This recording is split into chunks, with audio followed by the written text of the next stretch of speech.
Do you want access to all things Saxon whenever you want it? Then you should make Langley Landing the homepage for your Google Chrome. So all you need to do is first you want to copy paste your Langley Landing browser. So here's copy.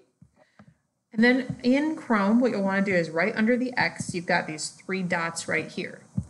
Click on those three dots, and then you'll go scroll down to Settings. Once you're in Settings, you're going to scroll all the way to the bottom where it says On Startup. And on Startup, so when you open Chrome, you'll want it to open a specific page, and that's the Langley Landing. Click on the More Actions, then you add Edit, and then here you will go Copy Paste. And here's your Langley Landing website. Click Save.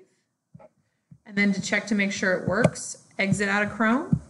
You're going to open up Chrome again. And voila, the Langley Landing is here, so you can access anything that you would need for school quickly and easily. Thank you.